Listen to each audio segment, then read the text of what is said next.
asking a heterosexual man if he would like to be married to a pair of identical twins is like asking a woman if she would like to be married to a lawyer, if she would like to be married to an architect.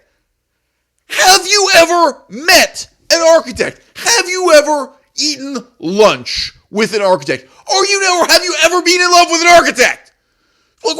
People just presuppose that this is something wonderful and desirable, that it's a status symbol, because it's difficult to achieve. Like, other men will see me walking down the street with this pair of identical twins as my co-op girlfriends, however you want to put this, and they'll think, wow, that must be one in a million. Just because it's rare doesn't mean it's worth doing. Have you ever seen Pineapple C+ for sale? Pineapple Orange Crush? It's out there. Don't drink it. If you meet identical twins, don't do it. Now, you owe it to yourself not to blame capitalism for your own moral turpitude. If you get fat, don't blame McDonald's for making a profit out of your indifference, self-indulgence, and depravity. Okay? If you're going to be evil, someone else is going to make money out of it, whether or not you want to use the C word.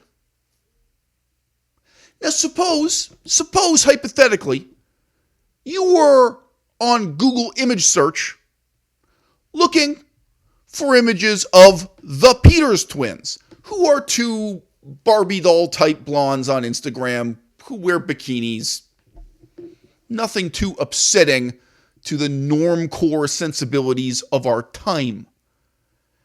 And it turns out there are other twins who market themselves under that name, who happen to be gay males who engage in the most hardcore of hardcore porn for the delectation of a certain kind of audience that doesn't see anything wrong with paying to witness that.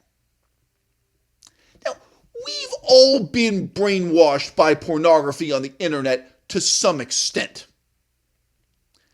Isn't there a sort of very deep assumption that there's nothing wrong with two women having sex with each other for your entertainment? That there isn't anything wrong with two sisters, especially if they happen to be identical twin sisters, engaging in this act. But when it's two men, when it's two gay brothers who are identical twins, somehow that seems to raise questions nobody's comfortable answering. When I was growing up, twins were used to advertise chewing gum. Twins were used in marketing arrangements for toothpaste and soda pop and discerning the difference between Coke and Pepsi, all kinds of crap.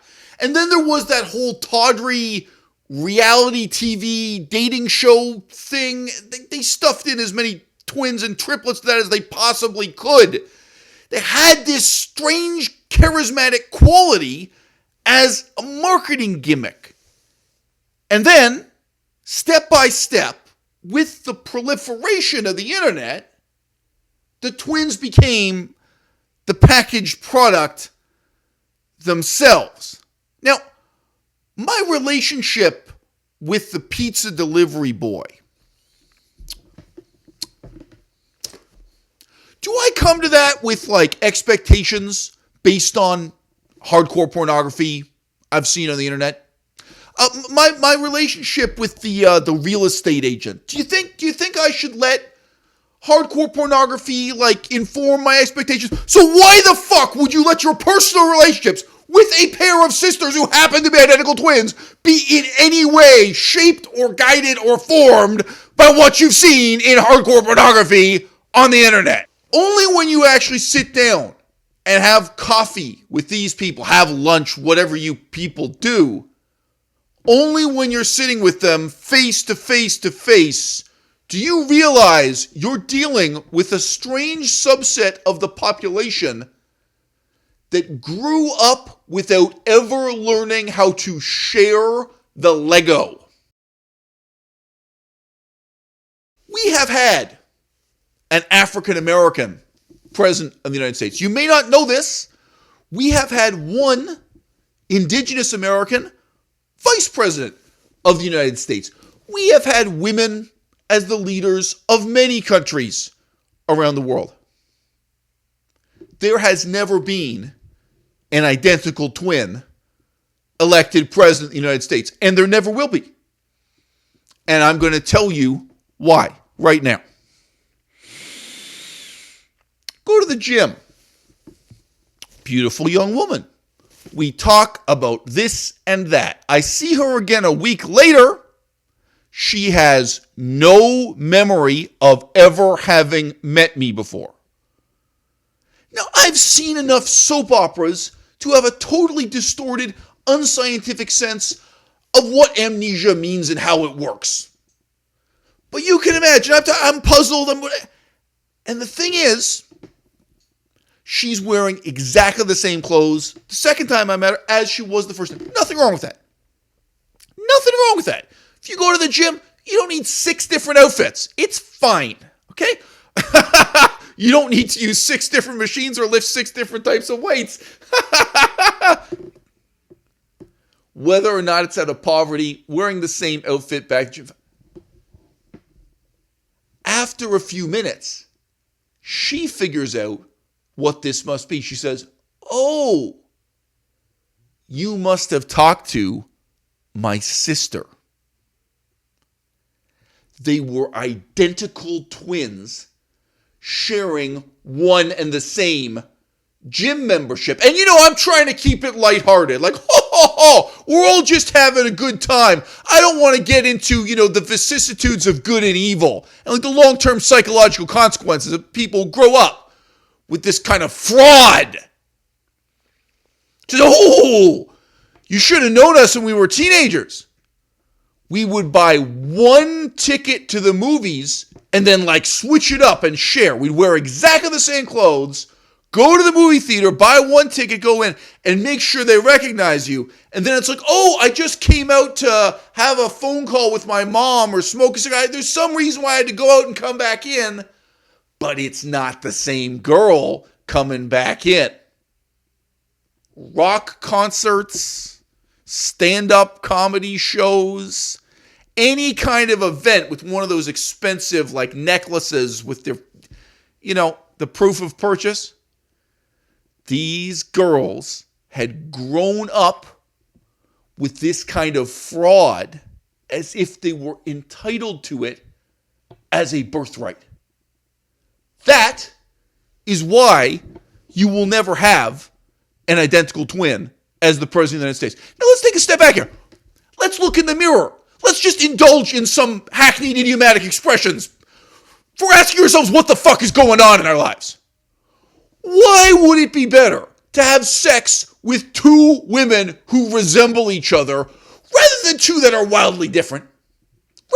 Rather than 2 women who have different strengths and weaknesses, sexually, intellectually, emotionally.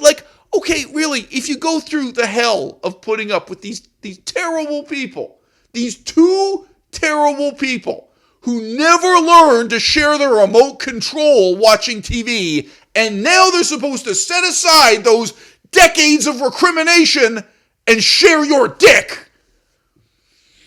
You put up with this day after day after day, and it grinds you down. And any given issue, do you think you could turn to one of them and say, "Oh, well, that's interesting, but now what's your perspective?" You already know her perspective because you heard the other one's perspective. And they'll get at you for this too. If you're having a conversation with one of them, whatever, about Donald Trump, whatever people talk about these days, then she'll get angry and be like, "I didn't told you that. That other bitch told you. You got me confused with her. That's not my opinion about Donald Trump. My opinion is 5% different, and you mix the 2 of us up. You can't even keep it straight. You're not even trying." they will grind you down with their unreasonable demands that you recognize every petty, trivial trait that makes them unique. And they don't make this effort for anybody else. It's not like they know shit about me. It's not like they remember all the different people who work at the grocery store that they chit-chat with. No! They don't keep a fucking notebook to write down these kinds of details. But that is exactly what they expect of you. Okay, so look.